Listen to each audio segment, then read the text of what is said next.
Vous êtes toujours sur la radio nationale du Mali. Dans un instant, la première édition de Mali Actualité.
Office de radio et télévision du Mali, bienvenue sur notre antenne à Bamako, il est 7 heures.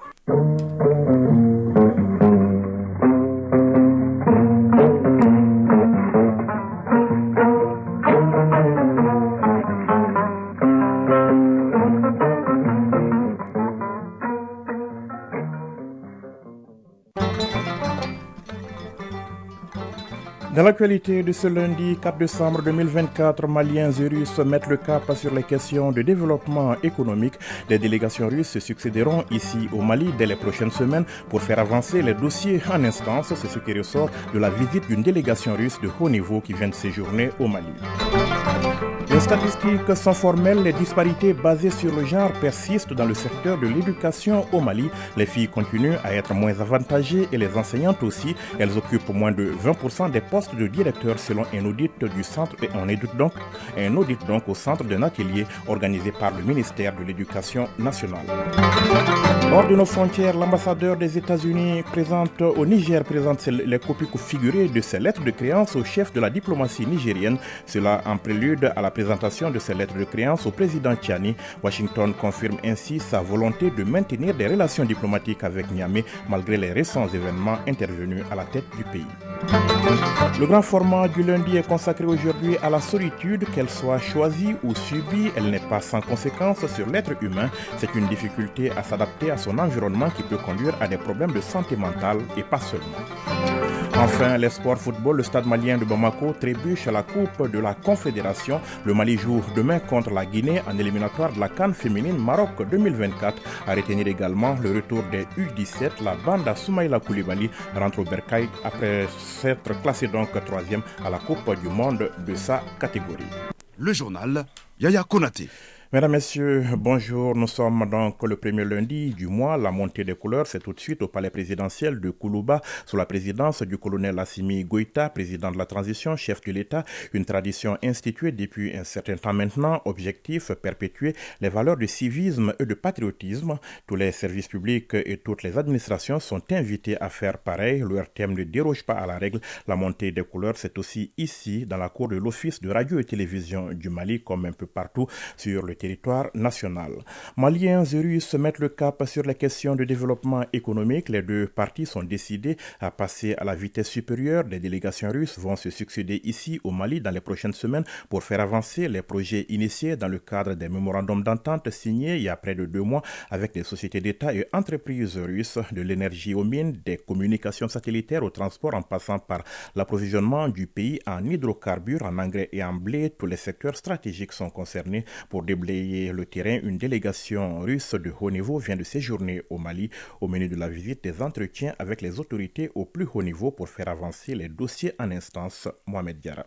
Quelques semaines seulement après la visite d'une forte délégation malienne en Russie, les portes de Koulouba s'ouvrent à une délégation de haut niveau de la Fédération de Russie, signe du dynamisme d'une coopération mutuellement avantageuse. Au plan de la sécurité, les émissaires du président Poutine se sont réjouis des récents succès engrangés par les FAMA sur les théâtres d'opération, notamment leur rentrée à Kidal. La partie russe salue aussi la création de l'Alliance des États du Sahel et se dit prête à soutenir les pays membres dans leur combat pour la souveraineté. Avant le palais présidentiel, la délégation russe avait eu une séance de travail avec des membres du gouvernement sur les questions de développement. Cette haute rencontre a permis de faire le point des mémorandums signés entre le Mali et la Fédération de Russie et qui touchent des domaines clés comme l'énergie nucléaire, les infrastructures, le transport, l'approvisionnement du Mali en fertilisants agricoles. Et déjà, des priorités ont été dégagées. Alouseni Sanou, ministre de l'économie et des finances. La mission qui est arrivée nous a rassuré que le président de la Fédération de Russie a pris bonne note et a suivi avec beaucoup d'intérêt tous les échanges que nous avons eus. Et cette délégation était là pour conforter le peuple malien que la Fédération de Russie sera là pour nous accompagner. Les délais de 2 semaines ont été donnés pour que des délégations russes puissent arriver ici et puissent commencer directement à travailler sur le domaine de l'énergie, parce que nous avons estimé que l'énergie est un problème majeur aujourd'hui.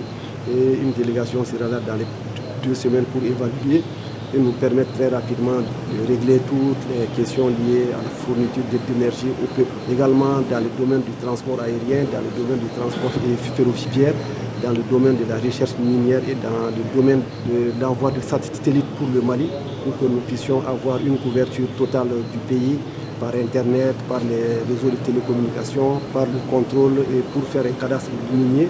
Tout cela, nous allons avoir des délégations qui vont se succéder ici dans les 2 semaines à venir pour que vraiment un coup de fouet puisse être donné à la réalisation de toutes ces infrastructures. Des annonces qui augurent de belles perspectives dans les relations entre le Mali et la Russie dans le respect de la vision du président de la transition, le colonel Assimi Goïta. 7h05, les statistiques sont formelles. Malgré les efforts, les disparités basées sur le genre persistent dans le système éducatif au Mali.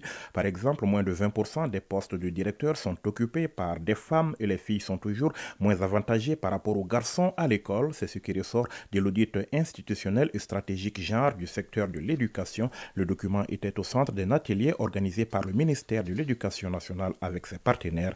Le reportage de Nohom Sissoko. Le ministère de l'Éducation nationale a initié un audit institutionnel genre dans le secteur de l'éducation en partenariat avec l'UNICEF. Cela afin d'examiner comment la dimension genre est prise en compte, d'une part dans sa structure organisationnelle et institutionnelle, y compris dans le système de suivi, d'évaluation et de budgétisation, et d'autre part dans les politiques, stratégies, programmes et leurs outils de mise en œuvre. Cet atelier sert de cadre de partage des conclusions de cet audit et des plans d'action pour l'institutionnalisation du genre ainsi que de formation en vue de les valider. Pierre Ngom, représentant résident de l'UNICEF au Mali. Les données disponibles démontrent la persistance de disparités basées sur le genre dans le système éducatif et à tous les niveaux.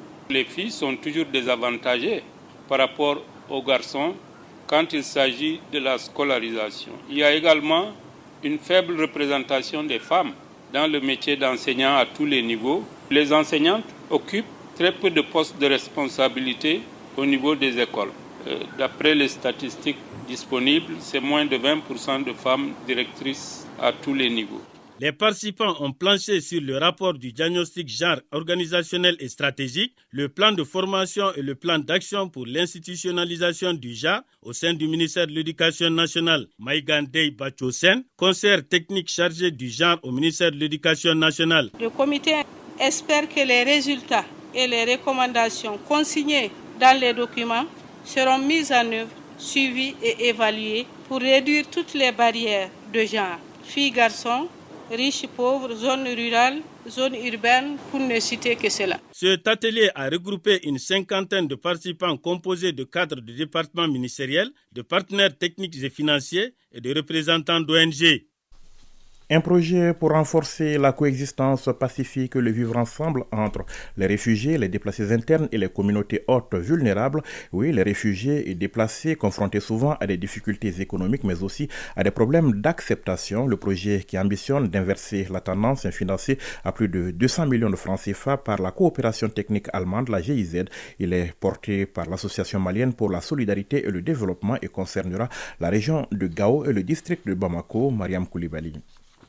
Financé à hauteur de plus de 200 millions de francs CFA par la GIZ, le projet d'appui au renforcement de la coexistence pacifique et le vivre ensemble entre les réfugiés, les déplacés internes et les communautés hautes vulnérables vient en appui au processus de paix et de cohésion sociale engagé par le gouvernement malien. L'objectif est de créer un environnement de collaboration entre ces communautés. Moussa Abadialo, président de l'association malienne pour la solidarité et le développement.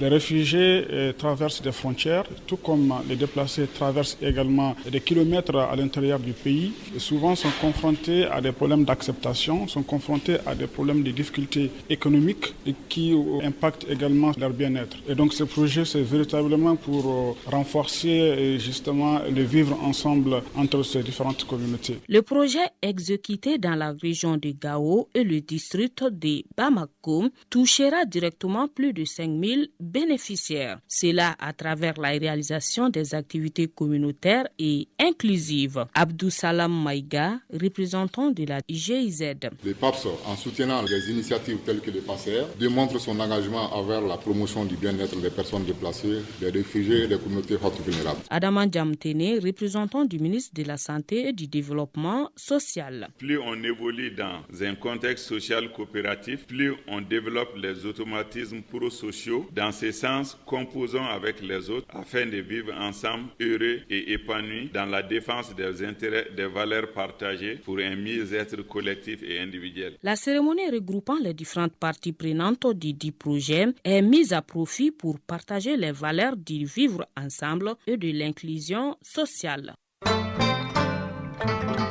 À 7h10, voyons ce qui fait l'actualité hors de nos frontières. Les États-Unis confirment leur volonté d'avoir des relations diplomatiques avec le Niger. Malgré leur condamnation du coup d'État perpétré fin juillet, les Américains avaient envoyé une diplomate en poste à Niamey. Elle est donc arrivée dans le pays à la mi-août. Auparavant, elle avait été chef de la division Afrique de l'Ouest et australe, puis directrice du bureau d'analyse de l'Afrique au département d'État avant d'être envoyée en poste à Abuja au Nigeria. Samedi 2 décembre, elle a franchi une nouvelle étape en remettant les copies figurées de ses lettres de créance au ministre des Affaires étrangères Bokari Yaou. Selon le chef de la diplomatie nigérienne, la nouvelle ambassadrice présentera bientôt ses lettres de créance au nouvel homme fort du pays, le général Tchani. Washington dispose de plus de 1300 soldats au Niger et d'une base de drones armés qui surveille le Sahel. En République démocratique du Congo, ils étaient 26 candidats au départ, mais il n'en reste que 22 après que 4 candidats, dont l'ancien premier ministre Matata Poyo, se sont ralliés à Moïse Katumbi. J'appelle tous mes soutiens à voter pour Moïse Katumbi afin de donner une nouvelle chance aux idées que nous portons, a déclaré à son tour Deli Sisenga lors d'une conférence de presse tenue hier à Kinshasa. Ce ralliement fait suite aux négociations de Pretoria en Afrique du Sud en novembre dernier. Martin Fayoulou et Denis Mukwege avaient également pris part aux discussions, mais pour l'heure, ils font chacun cavalier seul tout en restant, selon leurs collaborateurs, ouverts aux négociations. À Pretoria, les travaux avaient officiellement accouché d'un programme commun de l'opposition, mais pas d'un candidat, même si certains participants affirment que Moïse Katumbi remplissait les critères définis. Le bilan humain continue de s'alourdir dans la bande de Gaza assiégée, où Israël a mené de nouveaux bombardements hier dimanche. Dans le sud, les frappes ont visé massivement depuis vendredi la grande ville de Khan Younes et ses environs, où chaque jour, désormais, l'armée israélienne avertit dans des tracts largués sur certains quartiers qu'une terrible attaque est imminente. Le ministère de la Santé du Hamas a affirmé hier que 15 523 personnes, dont 70% de femmes et d'enfants, ont été tuées depuis le début de la guerre le 7 octobre dans les bombardements israéliens sur la bande de Gaza menés en riposte à l'attaque sanglante du mouvement palestinien contre Israël. Engagé dans une offensive terrestre depuis le 27 octobre dans le nord de Gaza, où elle a pris le contrôle de plusieurs secteurs, l'armée israélienne a multiplié depuis la reprise des combats le 1er décembre les raids aériens dans le sud où des centaines de milliers de Palestiniens ont cherché refuge. C'est une phrase choc qui crée l'émoi en pleine COP dans une vidéo datée du 21 novembre et diffusée hier par le Guardian. Le président émirati de la 28e conférence des Nations Unies pour le climat, le sultan Al-Jaber, affirme qu'il n'existe aucune étude scientifique indiquant qu'une élimination progressive progressive des énergies fossiles est nécessaire pour limiter le réchauffement à 1,5 degré. Ces propos polémiques ont été tenus lors d'un échange tendu avec l'ex-présidente irlandaise Mary Robinson à l'occasion d'un forum en ligne organisé par l'initiative Change Climate.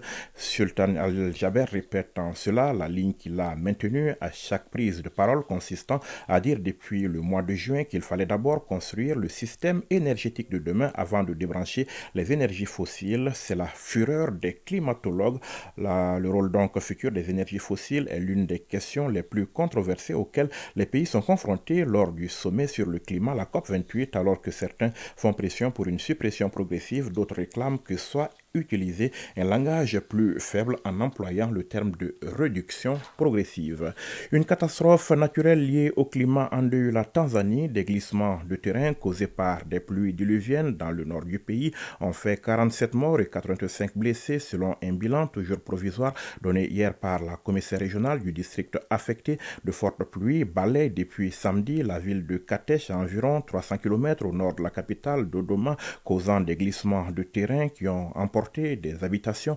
Les opérations de sauvetage sont toujours en cours et nous pensons que nous allons récupérer davantage de corps, notamment dans la boue, a poursuivi la commissaire régionale sur des médias locaux. La présidente tanzanienne Samia Hassan, en déplacement à Dubaï pour assister à la 28e conférence des Nations Unies sur le climat, la COP28, a présenté ses condoléances, affirmant donc avoir ordonné le déploiement de secours pour aider les sinistrés.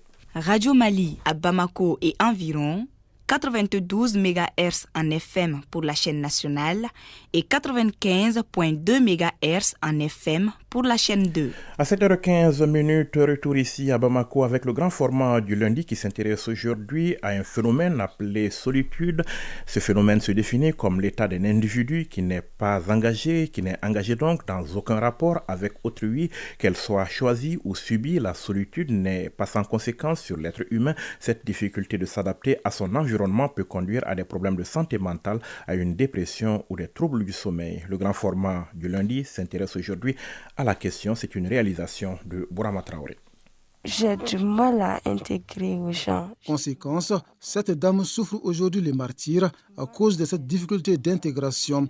Être seule est devenu sa seconde nature. Comme elle, s'isoler pour vivre en paix entre guillemets, Maria Dameli en a fait un code de vie, non pas sans raison. C'est à cause de mon éducation que je suis devenue une personne réservée qui aime tout le temps être dans son petit coin, sans dérangement. Je suis habituée à ça, à toujours rester seule, puisque les parents travaillent, donc ils ne sont pas toujours à la maison. Comme le dit le philosophe, pour vivre heureux, il faut vivre caché. Lui ne vit pas caché, mais préfère plutôt s'isoler des autres. Abdul Aziz Ben Ali, c'est de lui qu'il s'agit. Rester seul, tranquillement, c'est ça que j'aime aussi. Parce que de collaborer à des gens, il y a beaucoup de difficultés. Ça me dérange. La solitude, une autre réalité de la société malienne, est un phénomène sociologique qui se définit par un isolement social, autrement dit, point de contact avec les autres, comme nous l'explique Abdoulaye Dameli, psychosociologue. La solitude, c'est le fait de se retirer des autres, c'est-à-dire de la communauté, et aller s'isoler quelque part, sans contact, sans communication avec qui que ce soit. La solitude n'est pas forcément source de sentiments négatifs.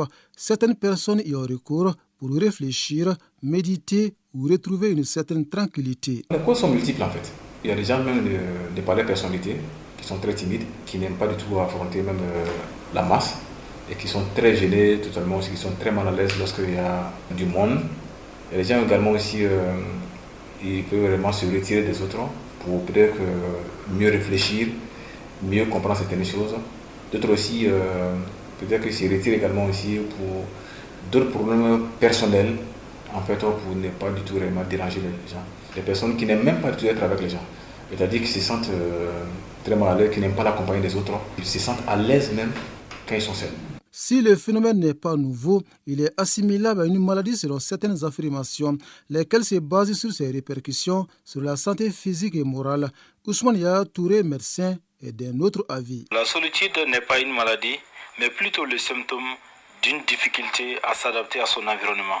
Cela peut parfois résulter d'un problème de santé mentale préexistant, dépression, anxiété, troubles du sommeil ou bipolarité. peuvent se manifester également par un sentiment profond de solitude. Bien sûr, il y a les risques. La personne qui en souffre devient moins active, ce qui crée un déconditionnement à la fois sur le plan physique, mental et social. La solitude augmente également le risque de troubles mentaux courants, comme la dépression, l'anxiété ou l'épuisement professionnel. L'épuisement professionnel, mais aussi des problèmes de santé chroniques tels que les maladies cardiaques, pulmonaires, l'hypertension ou encore les accidents vasculaires cérébraux selon certaines études. Abdoulaye Damele est psychosociologue. On n'aime pas voir les autres, on n'aime pas être en contact avec les autres. Il y a une conséquence parce que tu seras face à toi-même quand lorsque tu auras des problèmes. Lorsque tu seras dans des situations où tu as besoin des autres personnes, sera là aussi. Et comme le dit l'adage, c'est deux mecs qui lavent quoi. Si tu trouves que les autres te dérangent et que tu peux être en leur compagnie, du coup tu seras aussi dans une situation où cette personne sera avec toi. Les personnes souffrant de la solitude en ont conscience. Déjà, le regard des autres pèse lourd sur elles, comme en témoigne Maria Damele et Moussa Koulibaly. Les gens pensent que je suis quelqu'un peut-être de méchant, quelqu'un qui n'aime pas les autres. C'est juste ça, quoi. C'est ce côté-là qui me dérange souvent, alors que c'est pas le cas. Bon, chacun a sa manière d'être, quoi. C'est ma manière d'être. J'aimerais être souvent seule. Ça me permet aussi d'éviter les problèmes. Étant seul comme ça a des impacts. Souvent, ça te pousse souvent à réagir mal. Aussi, de toucher à la drogue souvent, même si ce n'est pas nécessaire. Si cela est connu et compris, faut-il alors continuer à s'isoler des autres pour raison d'accalmie, de réflexion ou encore de paix? En tout cas, pour les solitaires, mieux vaut être seul que d'être mal accompagné.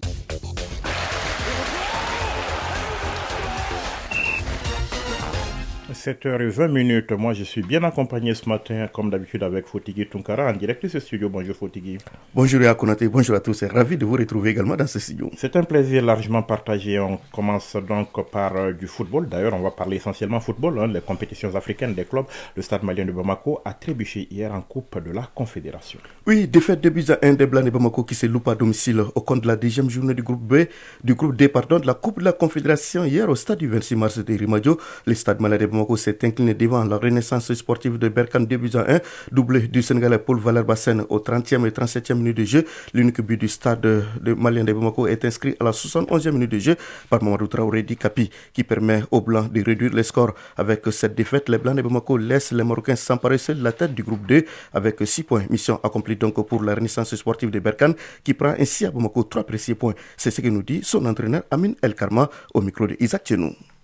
Pour nous, la mission était claire, c'est de ramener un résultat positif. Aujourd'hui, je pense que les joueurs ont s'est battus pour avoir un résultat. En finale, on a réussi à avoir 3 points très importants au début de cette compétition. Pour le Stade malien de Bamako, le score de 2-1 ne reflète pas la physionomie de l'ensemble du match. Naturellement dessus, l'entraîneur Sekou Sek Bako pense que son équipe méritait mieux qu'une défaite dans ces matchs. Il est au micro des Actionaux. Perdre un match comme ça à domicile, certes je reconnais qu'en première mi-temps, l'équipe était carrément à la rue. Donc il fallait changer de discours dans l'adversaire à la mi-temps et changer quelques joueurs et même notre dispositif sur le terrain. Je pense qu'en deuxième mi-temps, on a fait un très très bon match qui pour moi méritait autre chose que de marquer un seul but. Voilà, on va juste préciser que dans l'autre match du groupe Sékou Kouné d'Afrique du Sud a dominé Diable Noir du Congo 2-1. Les Sud-Africains se relancent ainsi dans le groupe et occupent la 3e place derrière le Stade malien de Bamako, 2e. Yeah. On parle à présent des éliminatoires de la CAN féminine Maroc 2024 Fotigui. Le Mali joue ce mardi contre la Guinée. C'est un match retour du 2e tour. Oui, les ex-dames du Mali sont en déplacement à Thiès au Sénégal où elles affrontent demain mardi leurs homologues de la Guinée-Conakry puisque tout simplement la Guinée n'a pas de terrain homologué. Le coup d'envoi du match est prévu pour 16h. La rencontre s'inscrit dans le cadre des matchs retour du deuxième et dernier tour des éliminatoires de la CAN féminine Maroc 2024. Large vainqueur 7-2 à l'aller, les Maliennes disposent d'un avantage assez confortable pouvant leur permettre d'envisager sereinement ces matchs retour. Mais attention, la prudence doit être de mise puisque l'équipe guinéenne n'a pas encore dit son dernier mot. Son entraîneur entend jouer ses chances jusqu'au bout. Je vous propose d'écouter Sekou Tidiane Kaba au micro de Awa Kamisoko. Le Mali peut tomber dans la facilité, il peut tomber dans l'accès de confiance. Il y a beaucoup de facteurs. Nous aussi, on peut encore se motiver pour se réorganiser, pour pouvoir gagner le match. Pourquoi ne pas aussi chercher une qualification? Parce que c'est une finale, nous n'avons rien à perdre, donc on va mettre les bouchées doubles. Voilà, bien conscient donc de l'enjeu, la sélection malienne garde les pieds sur terre et n'entend pas faire le cadeau à son adversaire. Je vous propose d'écouter Mohamed Saloum Hussein que nous avons joint hier. Nous allons aborder ce match comme nous l'avons fait à Bamako. C'est un match retour. Certes, nous avons gagné 7-2. Nous mettrons ce score-là de côté et être sérieux et déterminé, voilà, pour pouvoir gagner en toute quiétude et remporter la partie et se qualifier. C'est ça notre objectif et c'est ça le mot d'ordre. Et nous allons terminer fatigués par ce retour, sans doute très attendu. Les Aigles cadets du Mali rentrent aujourd'hui au Bercail, donc en provenance de la Coupe du Monde Indonésie 2023, où ils se sont classés 3e de la compétition. Oui, médaille de bronze de la Coupe du Monde Indonésie 2023. Les Aiglonnats du Mali regagnent le Bercail cet après-midi en provenance de l'Indonésie, où ils ont brillamment représenté le Mali dans ce concert des nations. Ils sont attendus à 15h à l'aéroport international Président Modibo Keïta de Sénou, où ils seront accueillis par les autorités du pays. Un accueil triomphal digne de leur rang et surtout à la dimension de leur exploit. L'air sera réservé par le public sollicité à l'aéroport à cet effet. Je rappelle que le Mali s'est classé 3e de la Coupe du Monde des cadets Indonésie 2023 vendredi en battant l'Argentine par le score de 3-0. En plus de la médaille de bronze, le Mali s'est également distingué avec quelques titres. Le trophée des déjà meilleurs joueurs du tournoi décerné à Amidou Makalou et le trophée des déjà meilleurs buteurs remporté par le capitaine Ibrahim Diarra. Et on leur souhaite bien évidemment la bienvenue, Fotigui. C'était donc l'espoir et c'était Fotigui en direct. Merci Fotigui et belle journée à vous. Merci à vous aussi pareillement. Le rappel du sommaire de ce journal dans un instant.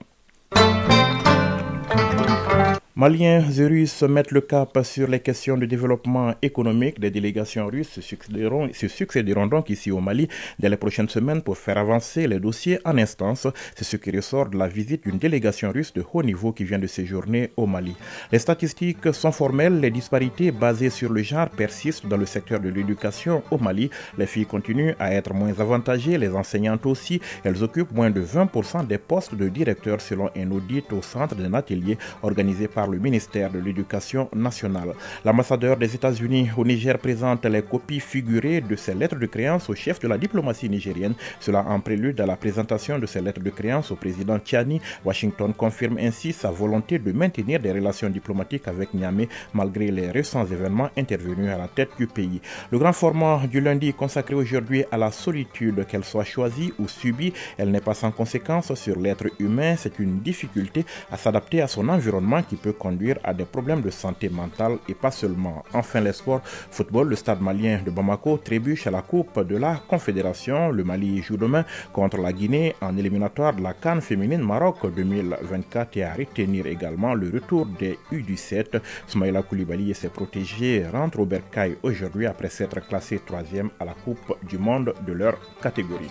Il est 7h26 à Bamako, c'est la fin de ce journal. Coordination, réalisation, Ousmane Daou, mise en onde Aliou Koulibaly, mise en ligne Cheikh Oumar Traoré, présentation Yaya Konaté. Après les infos météo, retrouvez Moussa Koulibaly pour la rubrique des avis et communiqués. Prenez soin de vous et des autres. Passez une excellente journée. Au revoir.